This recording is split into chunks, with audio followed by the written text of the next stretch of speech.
ఎవరన్నా హత్య చేయడానికి పెళ్లి చేస్తారా సార్? గొంతుకి ఉరితాడేసిండ్రు, చంపేసిండ్రు. నా పిల్లగాన్ని చంపడానికి ఏముండే? ₹1,00,00,000 ఇస్తామని, ₹1,00,000 ఇస్తామని.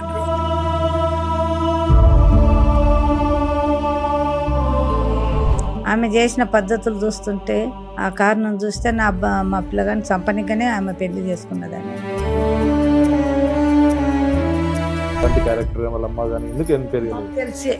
తెలిసింది క్యారెక్టర్ మంచిది కాదని తెలిసింది. మేమే మా పిల్లగాడు రాలే, అక్కడ ఇక్కడ దేవులాడుకుంటా ఏడ్చుకుంటా చేసుకుంటా మేమే ఉన్నాం. కానీ ఆమె హ్యాపీగానే ఉంది, ఆమెకేం బాధ లేదు. చంపేదని చెప్పి పోలీసులు తెలుసు, ఐశ్వర్యని అదుపులో పెట్టినారు. మీకు తెలియదు విషయం? ఆమెకు తెలుసు, తల్లికి తెలుసు, పోలీసు వాళ్ళకి తెలుసు, నాకు ఒకదానికే తెలుసు. వెల్కమ్ టు సుమన్ టీవీ, నేను కిరణ్. సంచలనం రేపిన తేజేశ్వర్ హత్య కేసులో అనేక మలుపులు జరుగుతున్నాయి.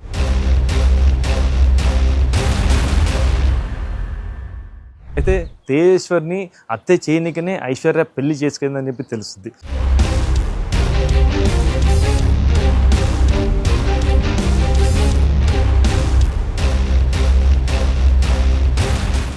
అయితే తిరుమలరావు భార్యని చంపకపోవడంతోనే ఐశ్వర్య తేజేశ్వర్ని పెళ్లి చేసుకుని చంపిందని ఇప్పుడు పెద్ద ఎత్తున ప్రచారం చేస్తుంది. ఈ విషయంపై మనం గద్వాలలోని మనం తేజేశ్వర్ వాళ్ళ ఇంటి వద్ద ఉన్నాం. వాళ్ళని ఎవరైతే వాళ్ళ తల్లిదండ్రులు కావచ్చు, వాళ్ళ అన్న కావచ్చు, దీని విషయంపై మనం అడిగి ప్రయత్నం చేద్దాం.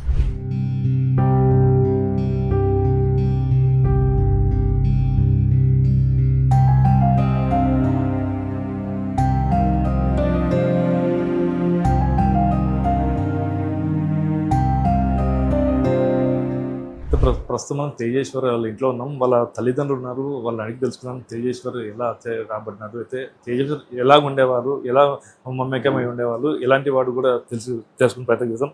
చెప్పండి, మీ కుమారుడు తేజేశ్వర్ హత్యకు గురయ్యాడు, అయితే ఏం భావిస్తున్నారు? ఈ హత్య గల కారణం అనేది బైకనే హత్య చేయడానికనే పెళ్లి చేసుకుంది అనుకుంటున్నారా ఐశ్వర్య?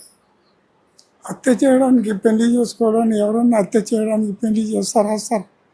ఒక విషయం, వాడు పర్షా అని చెప్పి జంషెడ్డి ఉంటాడు, ఒకడు పర్షాని తెచ్చి మా ఇంటికి తగలబెట్టేసి, అమ్మాయి మంచిగా ఉంటుంది బాబాయ్, పెళ్లి చేసుకో బాగుంటుంది అని బాబాయ్ అని చెప్పి తగలబెట్టేసి ఆ పిల్లని మాకు తగలబెట్టేసి పెళ్లి చేసేసి ఆ బాడకవు వెళ్ళిపోయిండు సార్. వెళ్ళిపోయిన తర్వాత మళ్ళా ఆ పాప వెళ్ళిపోయింది, ఇంట్లోకి వెళ్ళిపోయింది. అంటే ఇంట్లోకి వెళ్ళిపోయింది అంటే మొత్తం టోటల్గా వెళ్ళిపోయింది. మన కర్నూలు జిల్లా అన్ని విడిచిపెట్టి ఆమె ఎక్కడ పోయింది? కర్నూలు పోయింది. కర్నూలు చెన్నై పోయింది. చెన్నై పోయి అక్కడ చెన్నైలో ఆమె వసతులు కల్పించుకొని అన్నీ చేసుకొని ఏమేమి చేసుకొని వచ్చేసింది. వచ్చేసిన తర్వాత ఏదో ఆడపిల్ల కదా, తల్లి తండ్రి లేనిది అని చెప్పి నా పిల్లగాడు ఏదో కొంచెము కనికరించి పోన్లే నాయనా అట్లా ఇట్లా అని చెప్పి అని అన్నారు. కూడా సరిదిద్దుకుందాంలే అని చెప్పి అన్నట్టుగా మేము సరిదిద్దుకున్నాం సార్. సరిదిద్దుకున్న తర్వాత కూడా నువ్వు చెలరేగిపోయి చుట్టుముట్టు ఇక్కడ బండ్లు పెట్టేసి నా పిల్లగాని మీద కన్నేసి ఉంచి నా పిల్లగాన్ని చంపడానికి ఏముండే? ₹1,00,00,000 ఇస్తామని, ₹1,00,000 ఇస్తామని, ₹1,00,00,000 ఇస్తామని అంటే, ₹1,00,000 ఇస్తామని అంటే నా పిల్లగాన్ని నేను చేతికి పట్టిస్తుంటే సార్, నా పిల్లగాన్ని చేతికి పట్టిస్తుంటే నా పిల్లగాన్ని సర్వే చేస్తామని తోలుకొని పోయి 2 ఎకరాల భూమికి సర్వే చేస్తామని తోలుకొని పోయి వాడు కర్నూలుడు, వాడి పేరు సార్ తిరుమల గాడు సార్.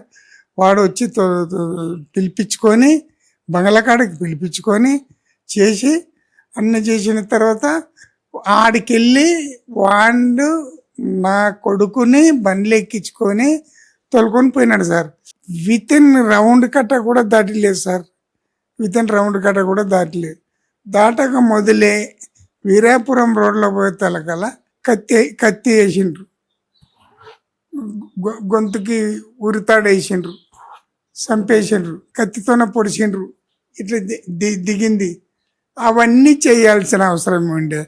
నా కొడుకు 10 లక్షలు కానీ ఇస్తానేంటి, మేము ఇస్తుంటాం సార్, 10 లక్షలు కానీ ఇస్తుంటాం. నా కొడుకు ఘోరమైన పని ఏం చేసిండు చెప్పండి. వాడు చేసిన పనికి ఇది శిక్ష బాబు అని నీవు అని అంటే నేను 1000 రూపాయలు నేను నీ కాలు పట్టుకొని ఏమో సార్ తప్పు మాదా అని చెప్పేస్తాను. మీ తేజేశ్వర్ పెళ్లి చేసుకున్నాడు కదా, మీరు పెళ్లికి వెళ్ళారా? వెళ్ళాను సార్, వెళ్ళాను. వెళ్ళింటే అక్కడ ఏమైనా తిరుమలరావుని ఏమన్నా గమనించారా వచ్చినాడు పెళ్లి? తిరుమలరావుని గమనించిన సార్, ఎవరిని గమనించలేదు. తిరుమలరావు ఎట్లా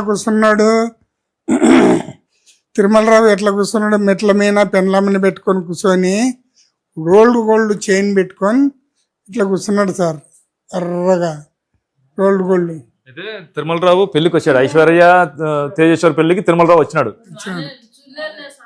చెప్పండమ్మా, తేజేశ్వర్ మీకు ఎలా ఉండేవారమ్మా? మంచిగా ఉండేవాడు,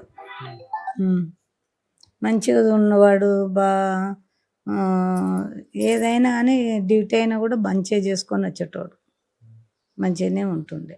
పెళ్ళి అయినాక ఎవరైతే ఐశ్వర్య ఎలా ఉండేది ఇంట్లో? ఎన్ని రోజులు ఉంది ఇంట్లో? ఉండొచ్చు 20 రోజులు. అక్కడక్కడ తిరుగు మళ్ళీ పోయిండ్రు వాళ్ళు. అమ్మమ్మ ఊరికి కొన్ని రోజులు పోయిండ్రు, తల్లి ఊరికి కొన్ని రోజులు పోయిండ్రు, ఓ 10 రోజులు అక్కడక్కడ తిరిగిండ్రు. ఏమన్నా గమనించారు, ఏమన్నా కొట్లాటలు కానీ ఏమన్నా అరుచుకోవడాలు కానీ ఏమన్నా ఇక్కడ? ఒక్క విషయం నేను మరి ఏం లేదు సార్, మా దగ్గర ఏ ఉండు, నీకు తెలియదులే, మెంటల్ అయినా వాళ్ళు ఎప్పుడు టిఫిన్ తెచ్చుకుంటే తినాలే, ఆమె ఇల్లు మూసుకున్నాలే, ఇంట్లో వండుకోవాలి అంతే. ఇంత పొద్దున్నే లేస్తుండే ఒకటి ఇల్లు ఉడిసిస్తుండే. ఇంట్లో భోజనాలు ఏం చేయరా? భోజనం చేస్తే ఆమె తినకుంటుండే, బయట తెప్పించుకొని తింటుండే. ప్రతిరోజు 3 పూటల్లో బయటనే ఫుడ్ తీసుకొని 2 పూటలు తెచ్చుకుంటుండ్రే. వాళ్ళు తెచ్చి ఇచ్చిపోతాడు. వాళ్ళు బంధువులు ఉండరు కదా, గద్వాలనే ఉన్నారు. జంషేడు ఆమె మేము చేస్తే తినకుంటుండే. ఇప్పుడు కేవలం మీ అబ్బాయిని చంపడానికే పెళ్లి చేసుకున్నా అని చెప్పి తెలుస్తుంది, దీనికి ఏమంటారు? అంతే సార్, మరి ఇంకా దానికి ఆ కారణం చూస్తే అది అట్లనే అనిపిస్తుంది. ఆమె చేసిన పద్ధతులు చూస్తుంటే ఆ కారణం చూస్తే మా పిల్లగాని చంపనికనే ఆమె పెళ్లి చేసుకున్నదని వద్దని కూడా చెప్పినాం. పెళ్లి చేసుకోవద్దు అన్నాం, వద్దన్నాం సార్. ఏదొద్దు, ఏరే అమ్మాయిని చూసి చేసుకుందు కానీ వద్దాను. ఇన్లే వాళ్ళు టార్చర్ ఎక్కువ పెట్టారు పిల్లవాళ్ళు. అంటే కర్నూలులో కాపురం పెట్టు అని చెప్పేసి ఏమన్నా ఒత్తిడి చేస్తారా? తెలుస్తుంది వాళ్ళు పెట్టిండ్రేమో కానీ ఒత్తిడి పిల్లగాడు ఓడు మాకు చెప్పలే. నేనుండి వద్దులేను ఆయన పెళ్లికి అంటే పెళ్లి చేసుకొని ఇంటికి వస్తా కానీ నేను ఏడ కాపురం పెట్టను అన్నాడు. ఇంకోటి పెద్ద పిల్లలకి పెళ్లి చేయకుండా చిన్న పిల్లలకి ఎలా పెళ్లి చేశారు? పెద్ద పిల్లగానికి చేసినాకనే చిన్నోనికి చేస్తామంటే ఆ పిల్లగాడు ఒప్పుకోలేదు. నీ కొడుకు ఇంకా సంవత్సరమైనా చేసుకోడు, అంతసేపు నేను నిలబడదునా, నేను పెళ్లి చేసుకుంటా, నాకు ఆ పాపనే కావాలి, నేను ఆ పాపనే చేసుకుంటా అని. అంటే సరేలే అన్నాక ఇంకా కొంచెం టైం ఇయ్యి, మేము మాట్లాడుకొని ఇలా మేము ఓకే అంటే చేసుకుందరు. కానీ కొంచెం టైం అంటే ఇవ్వలేదు. వాళ్ళు ఇవ్వనియపోయి వాళ్ళ మా అమ్మ వాళ్ళు పిల్లని చూస్తున్నారు అని టార్చర్ పెట్టిండ్రు. అంటే పెళ్లికి ముందు మీరు ఎలా ఎంక్వైరీ చేయాలి, ఎలాంటి క్యారెక్టర్ వాళ్ళ అమ్మ కానీ ఎందుకు ఎంక్వైరీ చేయాలి? తెలిసింది క్యారెక్టర్ మంచిది కాదని తెలిసింది కానీ మేము ఇంకా మా మనసులోనే పెట్టుకున్నాం, ఎవరితో అనలే. ఉన్నప్పుడు తరచూ ఫోన్ మాట్లాడడం ఏమన్నా 2000 ఫోన్ కాల్స్ మాట్లాడేది అనేది తెలిసింది. ఇల్లు మూసుకొని మాట్లాడుతుండే, అమ్మ అమ్మ అమ్మ అమ్మ అనుకుంటూనే ఉంటుండే. కానీ అబ్బాయితో మాట్లాడేది మాకు తెలియదు. అమ్మనే అంటుండే కానీ అబ్బాయితో మాట్లాడేది మాకు తెలియదు. అంటే గంటలు మాట్లాడుతుండే, పొద్దుగాల నుండి సాయంత్రం వరకు మాట్లాడు. మీరు ఎప్పుడు అడగలేదు ఎందుకు ఇంతసేపు మాట్లాడతామని? నేను అడగలే సార్, అడగొద్దు అన్నాడు మా బాబు. ఆ పాప దగ్గరికి ఏం వెళ్ళొద్దు, మాట్లాడొద్దు, ఆమె ఇష్టంలే, ఏమైనా ఫోన్ వస్తే మాట్లాడతాడో వాళ్ళ అమ్మతోనే మాట్లాడుతుంది, చేస్తుంది, మళ్ళీ బాధపడుతుంది. మళ్ళీ మిమ్మల్ని ఏమన్నా అంటే మళ్ళీ మీరు బాధపడతారు, ఆమెను ఏమనొద్దు అండి అని అంటే. ఎవరైతే ఐశ్వర్య ఉందో మీ కోడలు తప్పిపోయినప్పుడు మిస్సింగ్ కంప్లైంట్ ఇచ్చినప్పుడు ఎలాంటి కూడా అంటే సంతోషంగానే ఉంది అని అంటున్నారు? సంతోషమే, హ్యాపీగానే ఉంది, బాధలా లేదు. మేము బాధపడుతున్నాం కానీ ఆమె హ్యాపీగా ఉంది.